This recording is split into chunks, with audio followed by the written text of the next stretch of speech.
A very special good morning to all my students. Welcome to my YouTube channel Observing English with आकाश मिश्रा। आज जो हम लोग discuss करने वाले हैं वो एक पोएम है जिसका नाम ऑन हिज ब्लाइंडनेस है, कंपोज्ड बाय जॉन मिल्टन। चलिए आइए जानते हैं इसके बारे में। एक्सप्लेन नंबर फर्स्ट आपका दे रखा है जो शुरू है व्हेन आई से लेकर चाइल्ड तक। तो इसका रेफरेंस जैसा अभी तक हम लोग पढ़ते हैं, हमने लास्ट वीडियो में रेफरेंस बताएं, केवल पोएम्स चेंज हो जाती हैं।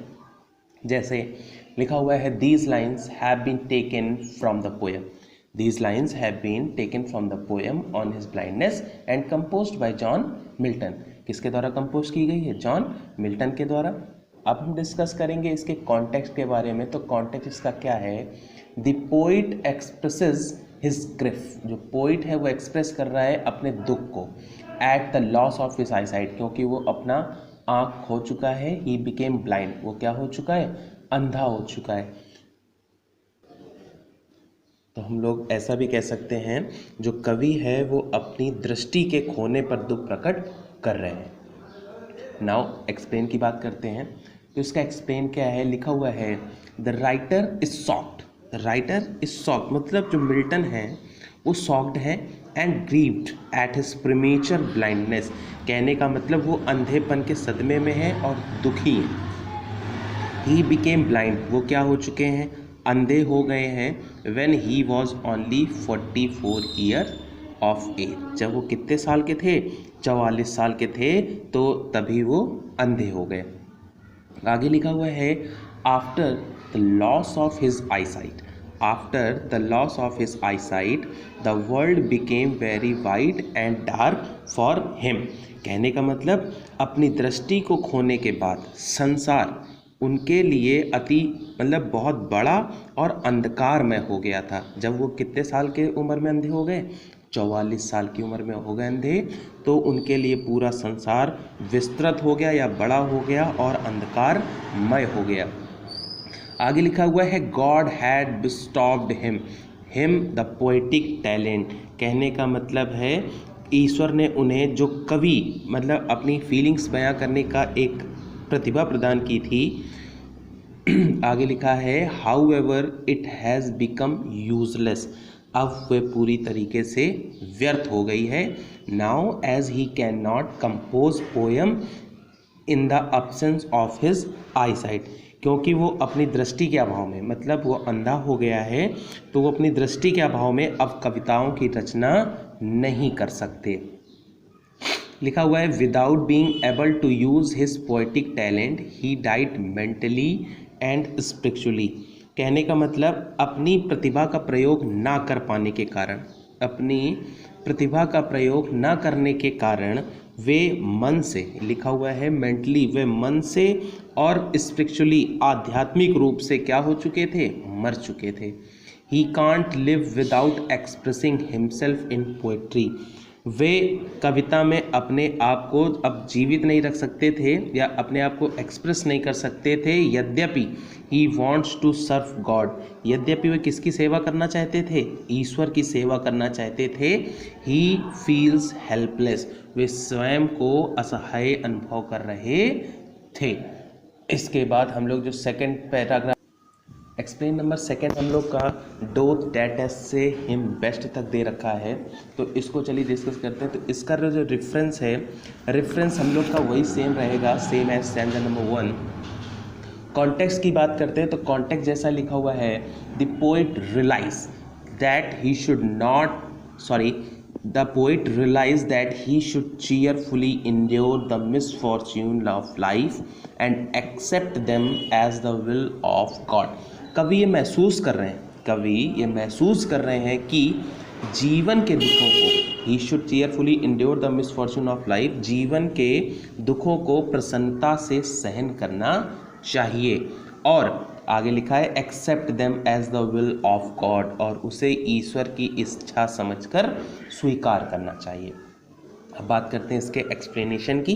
तो इसका एक्सप्लेनेशन जो दिया लिखा है the poet draws attention to God's cruel denial of life to him, means कभी इस बात की ओर अब क्या आकर्षित कर रहे हैं? अपना ध्यान आकर्षित कर रहे हैं कि उनके जो आँखों की ज्योति छीनकर ईश्वर ने उनके साथ बहुत बुरा व्यवहार किया है।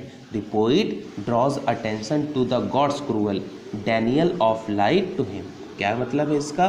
कवि अब अपना ध्यान किसकी ओर आकर्षित कर रहे हैं? उनके नेत्रों की ज्योति जो छीनकर ईश्वर ने उनके साथ बुरा काम किया है।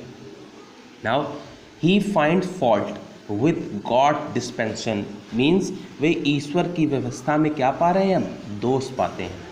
आगे लिखा हुआ है but after pondering over the matter patiently Milton realize. क्या लिखा है? बट आफ्टर का मतलब लेकिन, but after pondering over the matter patiently का मतलब इस बात पर धैर्यपूर्वक चिंतन करने के बाद कि आप क्या कर रहे हैं उसके बारे में सोच रहे हैं, चिंतन कर रहे हैं, तो क्या लिखा है? लिखा है मिल्टन रियलाइज दैट, मिल्टन महसूस करते हैं, क्या करते हैं? ही should not complain against God, कि हमें ईश्वर के विरुद्ध शिकायत नहीं करनी चाहिए। नाउ आगे लिखा हुआ है ही रियलाइज दैट, वे महसूस करते हैं God never does injustice to his adorer, कि ईश्वर अपने अनुयायी जो पुजारी होते हैं उनके साथ कभी अन्याय नहीं करता। आगे लिखा हुआ है God does not expect anything from man in return. क्या लिखा हुआ है? God does not expect anything from man in return of his gift, means ईश्वर जो है अपने उपहारों के बदले मनुष्य से किसी चीज़ की उम्मीद नहीं करते हैं। The man who surrenders before him and cheerfully endures the misfortune of life and takes them as the will of God is a true adorer, means जो मनुष्य, the man, जो मनुष्य अपने आप को उनके सामने क्या कर देता है? समर्पण कर देता है, समर्पित कर देता है, वह अपने दुखों को, लिखा है cheerfully endure the misfortune of life, वह अपने दुखों को प्रसन्नतापूर्वक सहन करता है और उन्हें ईश्वर की इच्छा के रूप में ग्रहण करता है। आगे वही God is a true adorer, वही एक सच्चा पुजारी है। अब हम लोग एक्सप्लेन नंबर 3 डिस्कस करते हैं। एक्सप्लेन नंबर 3 आपको ये समझना is very important for board exam. His state dash dash dash stand and wait तक आपका पैसेज दे रखा है। अब जो हम लोग डिस्कस करने वाले हैं वो एक्सप्लेन नंबर 3 है इस पोएम का, जो बहुत इंपॉर्टेंट है बोर्ड एग्जाम के लिए, इज़ वेरी इंपॉर्टेंट। डिस्कस करते हैं। चलिए, लिखा हुआ है his state that that dash stand and wait. तो जैसा कि reference same as sentence number 1। Context की बात करें, the poet expresses his complete faith in God, means जो कवि है ईश्वर में अपना पूरा विश्वास प्रकट कर रहे हैं। तो एक्सप्लेन की बात करते हैं इसकी। तो एक्सप्लेन लिखी हुई है the poet realize the supremacy of God and his will, means जो कवि है ईश्वर की उत्कृष्टता एवं उनकी इच्छा को महसूस करते हैं या महसूस कर रहे हैं। आगे लिखा हुआ है ही इज़ द किंग, वह क्या है? राजा हैं। और आगे लिखा हुआ है at his command thousand of angels are running constantly all over the universe, they don't take any rest and travel from one place to another the service of God, means उनके आदेश पर, लिखा हुआ है एट हिज कमांड, उनके आदेश पर हजारों देवदूत ब्रह्मांड में चारों ओर लगातार दौड़ते हैं। Running constantly all over the universe, चारों ओर लगातार दौड़ते रहते हैं। आगे लिखा हुआ है they don't take any rest, वे बिल्कुल भी आराम नहीं करते हैं। एंड लिखा हुआ है one place travel from one place to another in the service of God, और ईश्वर की सेवा में एक स्थान से दूसरे स्थान तक यात्रा करते हैं।